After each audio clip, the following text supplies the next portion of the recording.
when you're feeling down and like your world's moving slow. Just remember your race. You lose at your pace when marching towards your goals. And brighter than the stars. Don't take impossible. Nothing is impossible. You're brighter than the stars. An angel, angel, angel, soaring like an eagle, eagle, eagle. Nothing is impossible. Don't take impossible. You're brighter than the stars. Good evening, ladies and gentlemen, and welcome to another exciting episode of Talking with 3D. I am your host, Derek Darrell Dixon, and this is Real Talk for Real People. And I am so excited to bring on board the show today. We have, I'm going to introduce him as Reverend Kam Howard and Lady Nicole Howard are on board today, and we have just so much to talk about, so much for them to tell us and what they're doing, the projects that they're doing, and just to get to know the Howards. Because the fact that when people are doing exciting things, it is time to open up them doors and let people in and let them know what they are doing. So I'm excited to have Reverend Kam. He told me to call him Kam, so I'm going to call him Kam tonight. And then we have Nicole Howard in the house on Talking with 3D. How are you both doing today? God is good. Yes, God is good. Everything is wonderful. Yes. Yes. How are things with you? Everything is good. Yes, it's been, as you know, I work with second graders. So I had to come home and take me a good nap today. Oh, did you? Second graders wore me out. But you know what? It's always rewarding. It's always a good thing. So I can't complain. I love what I do. But when you work in a school, you still got to come home and work in school. So right. Understood. It doesn't stop. It doesn't stop. So listen, I'm going to tell you a little bit about both of them, and then we're going to take a quick break, and then we're going to come back and get into the interview. But listen, first off, we have Reverend Kam. He's a graduate from the State University of New York, served as a full-time youth pastor, also served as a principal of, is it NIA or NIA? NIA, yeah. NIA Community Public Charter. Also, he was an assistant for the DCPS schools, served as the Dean of Students for the LIFE program and creating curriculum for development in urban youth centers. Also, he has an LLC, the BLAC Management, Brother Living According to Christ. Mm-hmm. Also, we have Lady Nicole. She works for a global wide firm as a legal project and ops specialist, a member of the NCNW, and now an author. She has launched a website and a YouTube page, Respect My Royalty, to empower and equip ladies to reach their full divine potential. Also, she is the executive producer to the upcoming stage play Chosen, which premieres Saturday, June 4th in the Grand Opera, and that's in Wilmington, Delaware. And we're going to be telling you more about that as well. So, ladies and gentlemen, I want to welcome once again Kam and Lady Nicole Howard to Talking with 3D. Wonderful. That was great. So listen, we're going to take just a quick break, and then we're going to come back and we're going to get right into this exciting interview and just start talking about a lot of things that they're doing. So don't go anywhere, get a snack and come right back. The 3D Foundation is a 501c3 nonprofit organization that brings awareness to autism by special events and community events like Stomp the Runway for Autism. We also specialize in health and wellness services, advocacy services, clothing and school supplies, food for families in need. Be a part and make a donation now at www.the3dfoundation.org.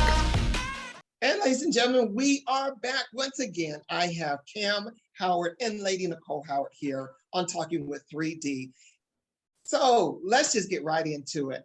Cam, just going over your bio and everything and graduating from the state of University of New York and serving as a youth pastor, working in the church, I want to talk about the BLAC, Brother Living According to Christ. How did you start that program and what is that program all about? Well, thanks, Derek. It's a management, entertainment management company. I've been in entertainment since I was 15, and I signed a recording contract with Urban Rock / Atlantic Records and rap in Brooklyn back in the 80s. I'm dating myself. And I've been in entertainment ever since, from being management with the Mariah Carey, the KRS-One, Tyson Beckford, just to name a few. I was blessed to explore the world by just managing those groups in different aspects of management. And so I took that experience and I decided to start originally Brothers Living According to Christ. And it was a couple of us that was in the group managing, and we were dealing with artists like Ernest Pugh, and that's when we were dealing with gospel artists. And so I've kind of placed it down, and we lost a few brothers. And instead of losing my name, I just kept brother instead of brothers. And it's just really showing the world that you can do business Christ-like, that you don't have to rob talent just to gain the profit and gain money. And so I wanted to make sure that the people that we dealt with in all capacities in reference to the arts knew that there was a brother that really wanted to do business the right way and do it the Christ-like way. So Brothers Living According to Christ is just that, a brother that wants to help in management, but do be Christ-centered and Christ-like, and treat the artists like Jesus loved the church, with love, and to educate them as best as possible.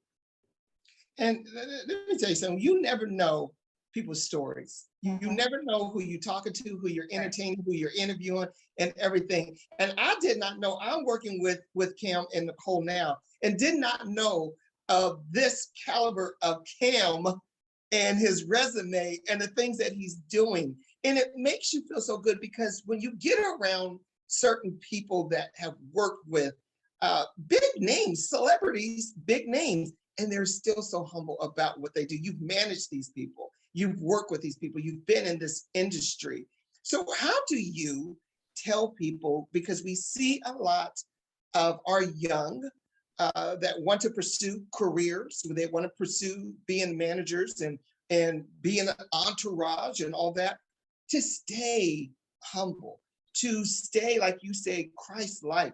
What would you encourage someone that they don't get tied up into that, that type of, routine, the mess that some can get into? Wow, great question. And I really appreciate the opportunity to expound on this. I think that what we try to do is to treat people the way we want to be treated, and go the extra mile in customer service. I think that a lot of companies, a lot of people forget that customer service, and in Christ, being Christ-centered, you're supposed to serve the people of God in a certain manner. And later, for your titles and how much Bible you know, it's all about when people encounter you, do they see the Christ in you? You could tote titles. We all know people who tote titles, but we don't see the principles of being a Christian in them. And so we strive hard to do that. And I know that sometimes it's tough, but you just have to just take a second, gather yourself, and just remain in that spirit. And I'm not going to tell you a fib, Derek. Sometimes people will take you there and you don't want to, but I thank God for Nicole, because she'll bring me back into the fold, because the Brooklyn will come out. But I really remain humble, because I know what it's like to start on the bottom, and those people that I name being around, they won't want to be around people with mess, because you represent their brand. And just learning from my experiences and being around different people and watching how you know, a lot of famous people are broke.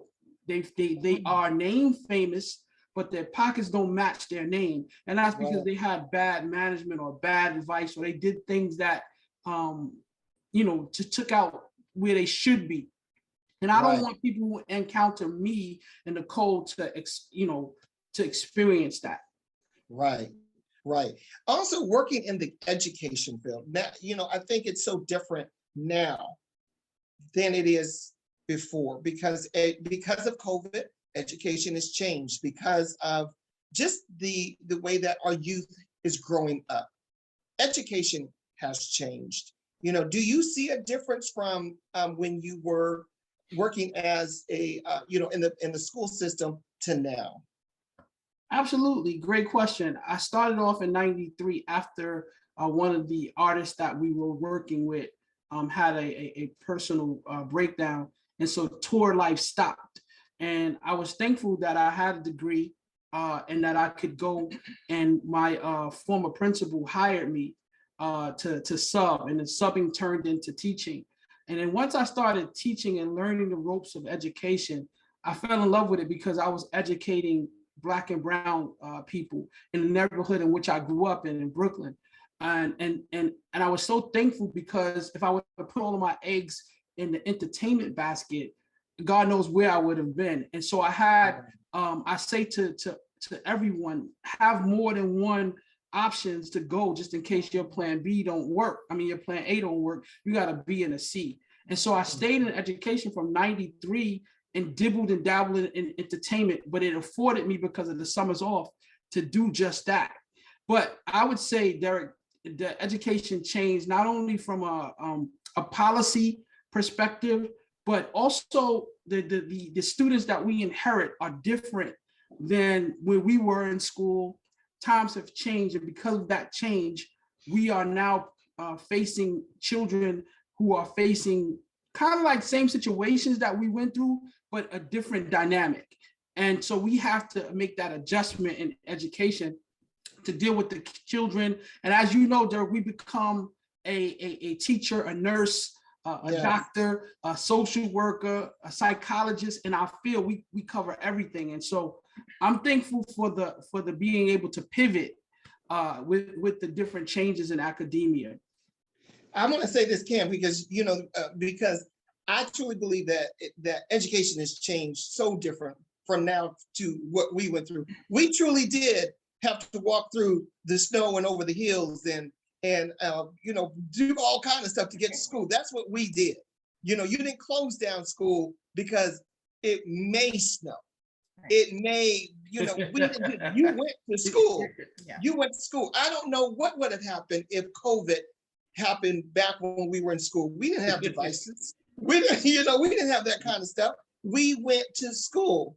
So, you know, so many things have changed. Listen, we're going to take another quick break. When we come back, we are going to meet Lady Nicole and talk about some projects that she is doing. And then we're going to talk about how some things that you guys are doing together and the stage play Chosen. So don't go anywhere. We're going to be right back. This is Talking with 3D. This is Real Talk for Real People.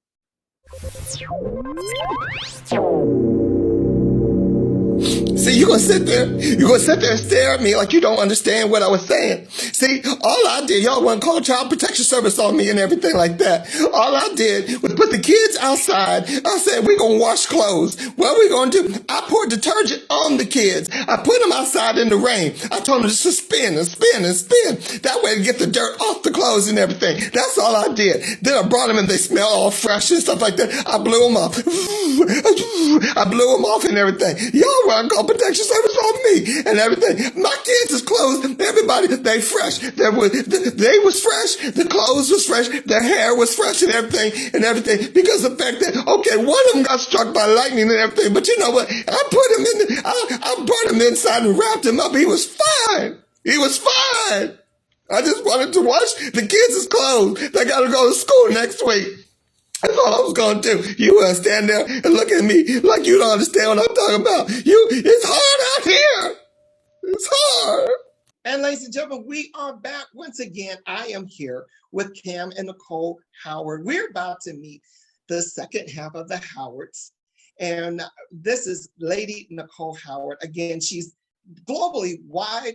She works for a global wide firm as a legal project. Also launched a website and a YouTube page, Respect My Royalty. I right there just want to just say congratulations.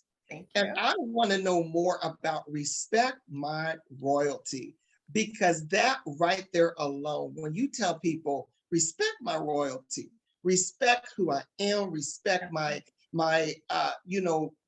ancestors, respect everything about me is royalty. So how did you come up with Respect My Royalty? Well, thank you, Derek, for having us on your show. So Respect My Royalty was birthed at a very bad time for me. I went through a very horrible divorce. And unfortunately, I experienced some public humiliation and some things that, I don't wish on my worst enemy.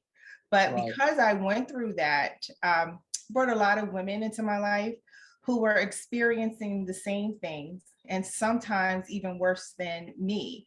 And what I discovered is that there are so many women who don't speak up, who have been violated, humiliated, embarrassed, and their self-esteem was just, in a place where it should not have been. And I found myself encouraging these women while I was going through, and Right. just kind of baffled that, like, you don't know that you're a queen. You don't know that you are fearfully and wonderfully made. So Respect My Royalty was birthed during that time. So it started as we have an LLC, and we also have a nonprofit. And our mantra, our vision is to equip and empower women to recognize their royalty and to reach their full divine potential. So basically, all things that we do for Respect My Royalty, whether it's the website, the business, the brand, or our YouTube page, is to empower and equip women to let them know who they are and whose they are, because that is lacking, especially in our community. There are women who are going through things and suffering in silence, and sadly think that they deserve it, or this is the way that it has to be. So I just wanted to encourage women as often as I can to understand that you are a queen and that you should respect your royalty, but you have to demand that other people respect your royalty as well. I think that, Nicole, a lot of women feel that they can fix broken problems. Absolutely. They don't realize they were not the cause of, and when I say brokenness, it's not the breakup, it's not like that, but they weren't the cause of the brokenness, but they feel like they have to fix it. Absolutely. Why is it because of the fact that that's what women do? They're nurturers and that's what they do. Why do you think that women feel that they have to fix it, but deep down inside, they're the ones that are broke? I believe that being a nurturer is part of it, but I also believe that a lot of women don't want to fail. They want to be successful. They want their marriage or their relationship or whatever to work, and they don't want to give up. And for some reason, and I had to also start sharing this with women, that it is not okay for you to suffer for 10 years in a situation just to have one good year and think that you've won a prize. That is not okay. You deserve better than that. But during that time, they do feel that, he's broke, I can fix it. I can do this. Well, maybe if I do this better, maybe if I'm different this way, maybe if I work on me, that he'll change. But you have to understand that people are going to do what they want to do, and that includes change. So if they don't want to change, they're not going to, no matter what you do. Right, and as I like what you said, that they think because you could have been with someone 10 years and they think that 1 year that everything is going to be blissful. And the thing is this, that 1 year is probably a year that they just dated. And as soon as they said, I do, those things changed. Correct. It was a whole new world. Correct. Correct. I can testify that that is accurate. Yes. So, Nicole, how did you find trust again? How did you know that Kam, and we're kind of going to talk about him like he's not sitting next to you for Okay. just a second. But how did you find that trust? So women know that, you know what, you can find trust again. You can find security again. How did you find that in yourself? Okay, so after my divorce, so while I was going through my divorce, even though I was not the one who committed to infidelity and, you know, all of the other things that he did, I still had to make sure that I was okay. So I did go to therapy to make sure that I was good. As I said, sometimes in the Black community, people think you just need a little talk with Jesus. And trust me, Jesus can make it all right, but sometimes you might need some couch time. And that's exactly what I needed. And I also needed some alone time to focus on me, to reflect, to heal.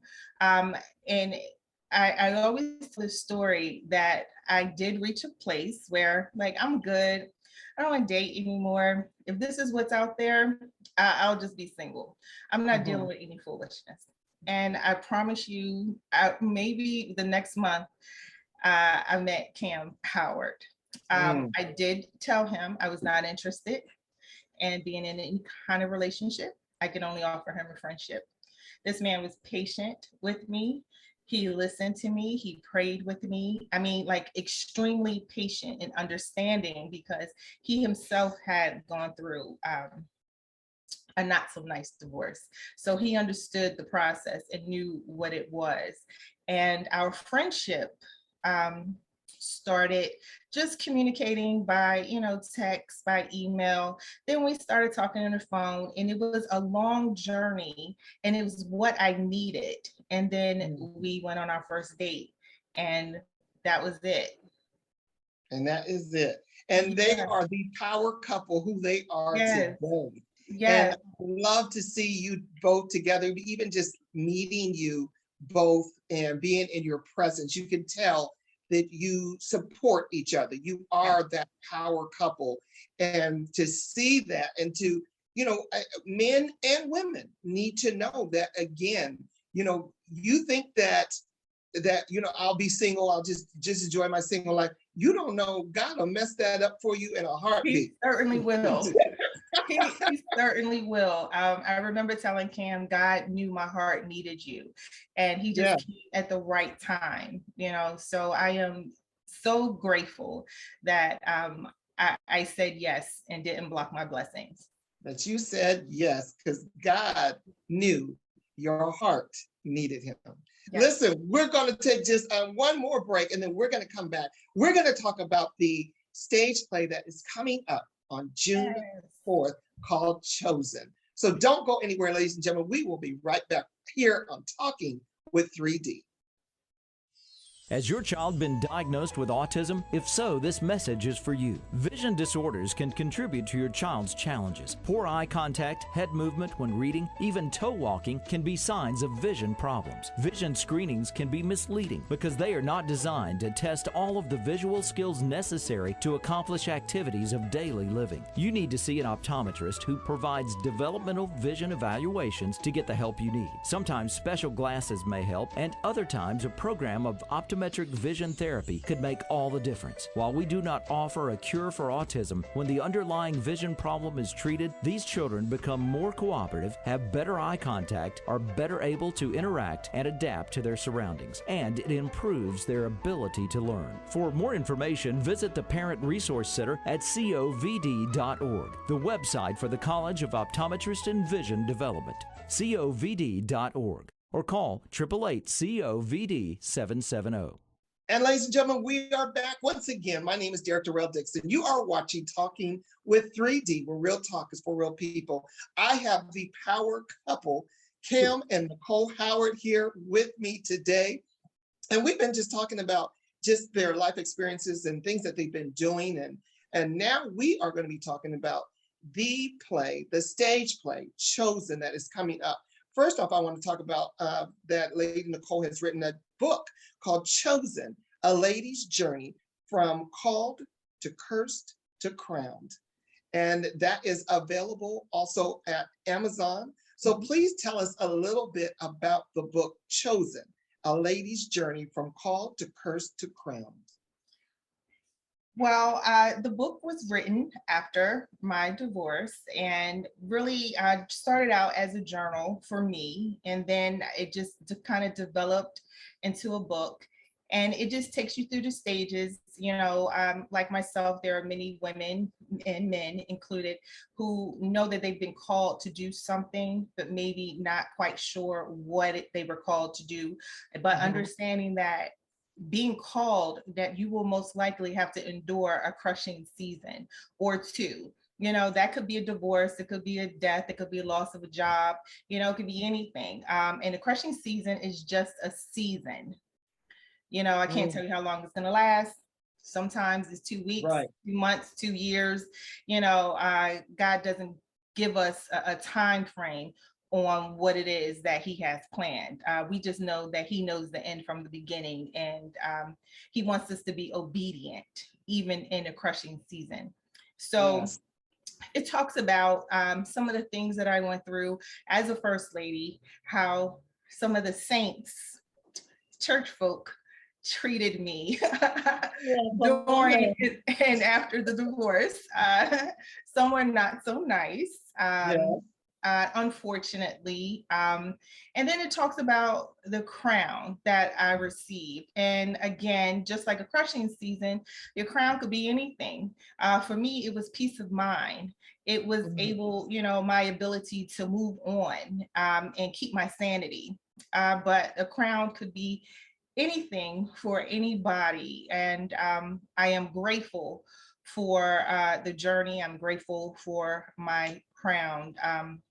So that is what the book is, and it gives some affirmation and encouragement to women who are just going through, because there are so many. During the book tour, we just received so many emails and inboxes on Facebook and Instagram of how women were thankful for the book and just share some of their experiences. And I'm just amazed that there's so many women who just kind of suffer in silence.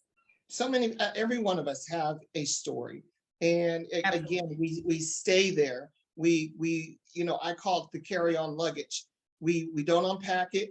We carry it everywhere we go. It's like going on a trip. You want to put that carry-on luggage over your head. You don't want nobody touching it. You don't want to check it in. I want to make sure that my carry-on luggage, all my mess, is with me at all times. And sometimes we got to check that stuff in and just travel without it. And just to know, just like you say, you can't stay in your crushing season. You can't stay there. You have to let that crushing season go. You got to get your crown. You got to wear that crown and wear it well. Absolutely. So don't stay in your crushing season. You know, that's, and I'm going to have to get the book. I know you have the books available to us, and then they're also available on Amazon. So please, ladies and gentlemen, please go out, order your book. And we're going to talk about the stage play Chosen, and you'll have to come to the stage play. You can get, I'm assuming, an autographed copy of the book Chosen. Absolutely. At the play. So listen, let's talk about the play. So you have a stage play, and both of you are working together on this play. It's called Chosen.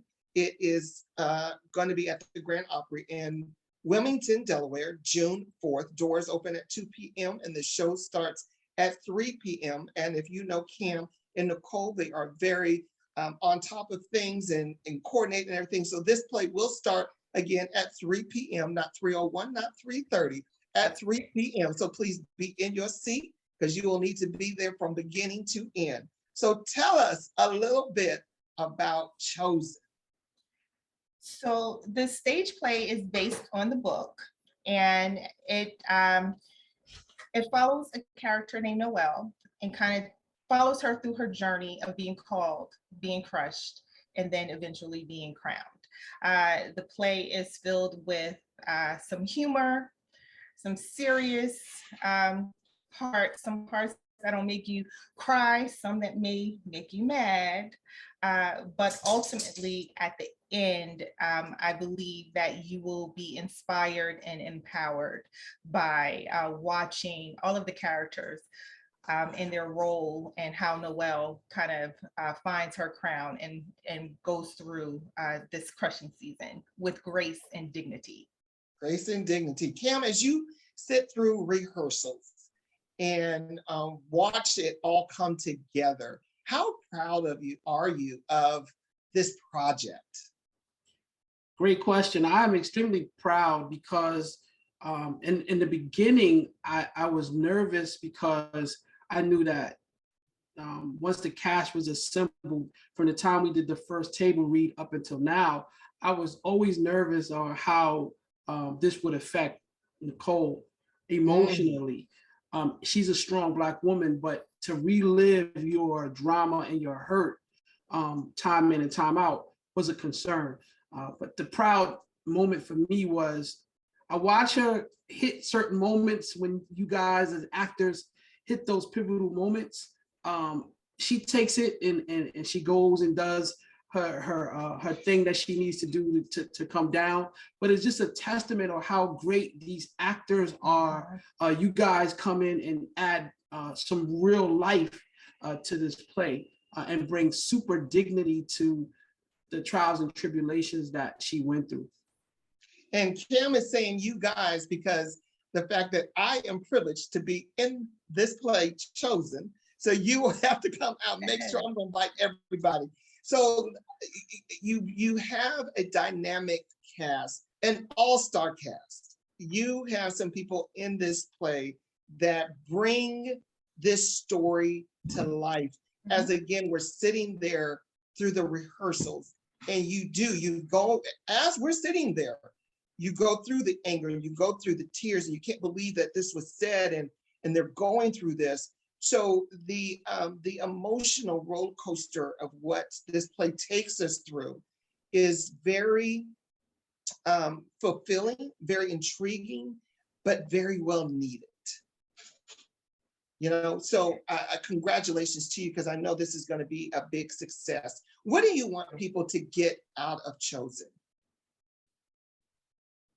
Oh, well, I want folk to understand once you go through a trial that you don't have to stay there.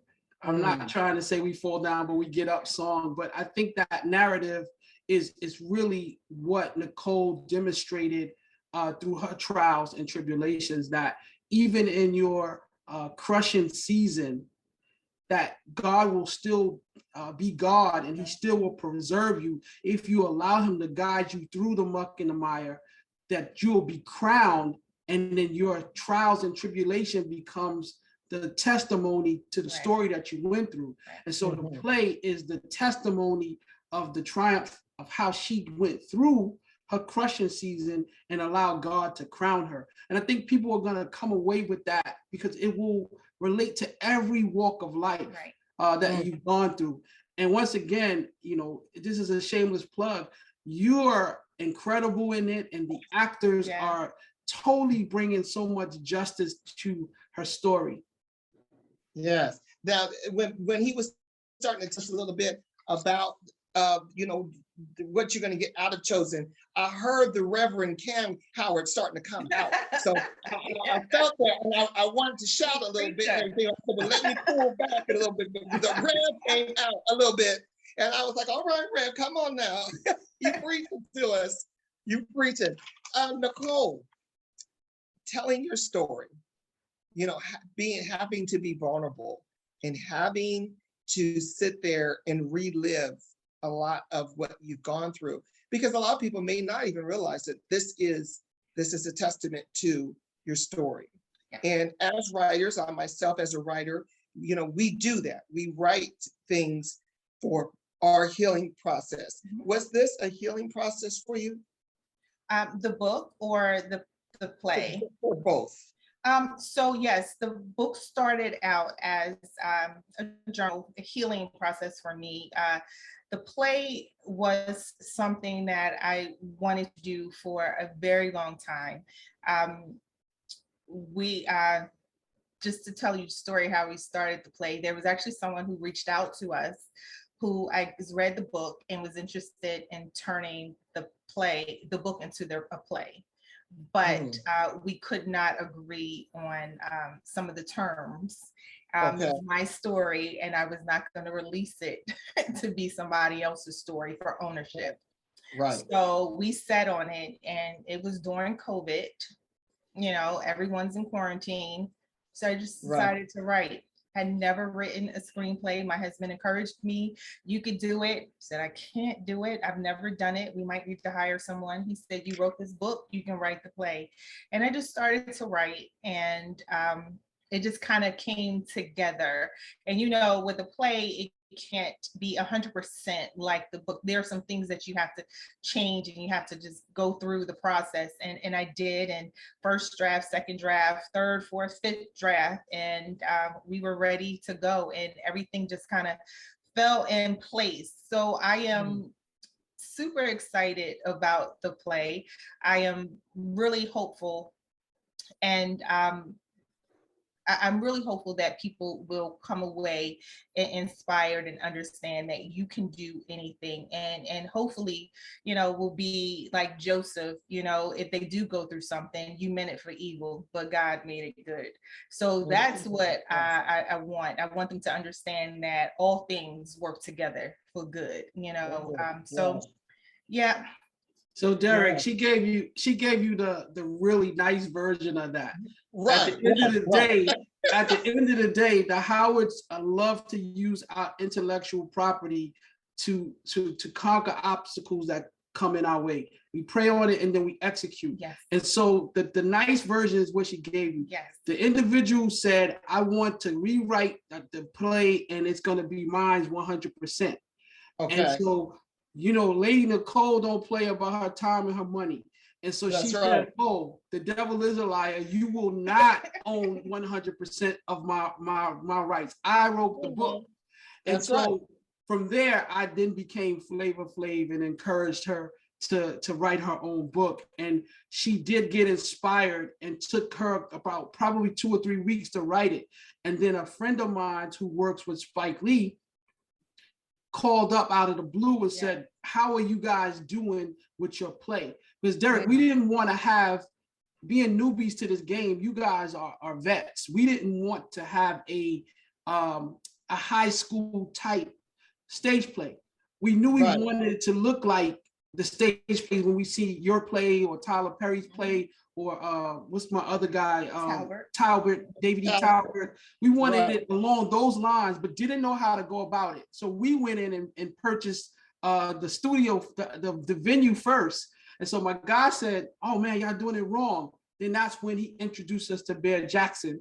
And then Bear Jackson then started telling us the processes of what we had to do.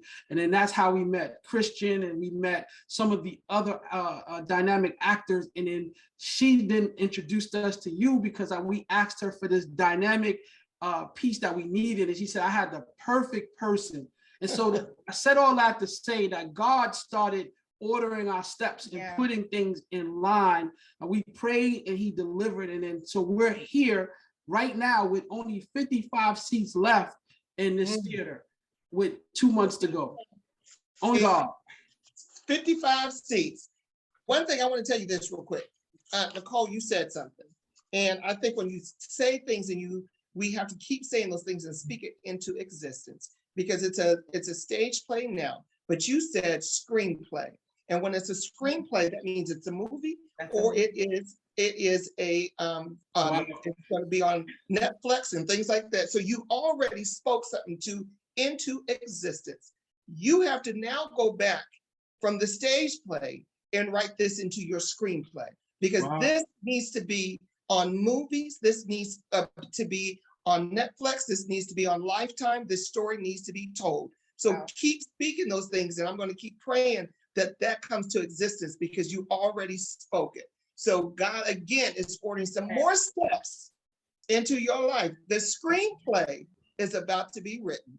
So tell everybody where they can go and get these last 55 tickets, because You're going to have to wait. If you don't get these last 55, you're going to have to wait because the play's going to be touring, and we're going to be in Baltimore. We're going to be in Atlanta, North Carolina.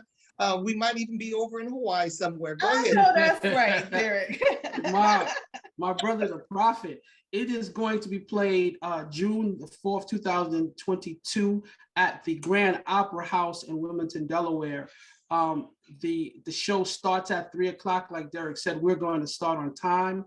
We're just blessed and highly favored that there are only 55 seats left.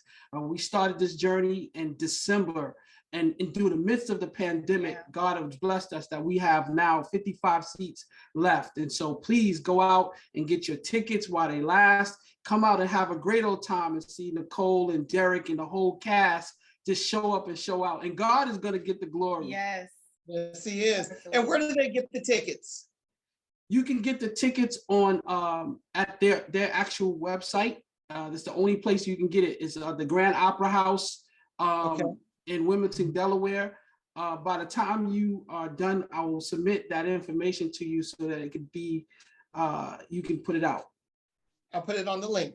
And so once again, ladies and gentlemen, you have to make sure Chosen is going to be on June 4th. It's at the Grand Opera House. The doors open at 2 p.m. and the show starts at 3 p.m. promptly. Again, you can go to the Grand Opera House and go to their website. You can find the link, get your tickets. There's 55 tickets left. So I'm probably sure by the time the show is over, there's only going to be 45 left. So please make sure that you get your tickets and go see this movie. I'm speaking it too. That's right, Derek. Speak it. Yes. This play, Chosen, it is very well written. The cast is phenomenal, great actors that are in this play. The story is just, it's very well written. You're going to enjoy it from beginning to end. So I am very honored. I'm very proud to work alongside of y'all, with y'all. Bear is the another director of the play, and he does a phenomenal job as well. So we are excited again to really get out there and push this play, but for everyone to come and see it. So I again say congratulations to you. So ladies and gentlemen, this is Lady Nicole and Reverend Kam Howard. So please give us your final words of just words of encouragement, Nicole, for women that feel like, you know, they are in their crushed season and that they need to understand that it's okay. Put your crown on, you know, because it is their time to be empowered, and it's their time to have to, you know, find their divine potential. So give them their final words. Well, if you are going through a crushing season, please understand that it is just that. It's a season. It will not last forever. But while you're in your crushing season, there are some godly principles that you should honor, and God will bless you in return. Also, once you are done with your crushing season and you do receive your crown, it is your obligation, it is your duty to turn around and reach back and help another sister find the keys and the combination to unlock whatever it is that she's going through, so she too can find her crown. And once you do that, it is your obligation to help someone else and to help someone else and help another sister adjust their crown without telling everyone that you had to help her adjust her crown. And watch God bless you. Wow. So turn around and find the keys, help someone else find their keys and the combination. And all we do is just keep on trickling it down and down and down till we all have our set of keys and our combinations. So whatever we're going through, we can get out of that situation by turning that key. We can turn the combination and say, you know what? I don't have to stay here. I'm about to put on my crown. That's right. Absolutely. Listen, thank you so much. Again, ladies and gentlemen, Chosen is in Wilmington, Delaware on June 4th at the Grand Opera House. You can go on the site and go to the link and purchase your tickets. The doors open at 2 p.m. The show starts at 3 p.m. Ladies and gentlemen, this is Kam Howard and Nicole Howard right here on Talking with Three People. I'm telling the time again, talking with 3D, because this is real talk for real people. Thank you so much, Kam and Nicole. And we will be seeing you soon. And ladies and gentlemen, again, make sure you get your tickets.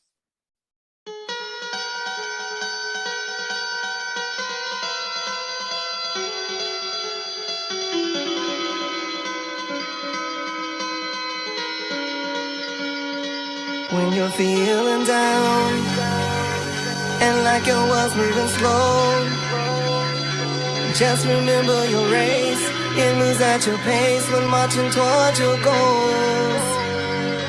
And brighter than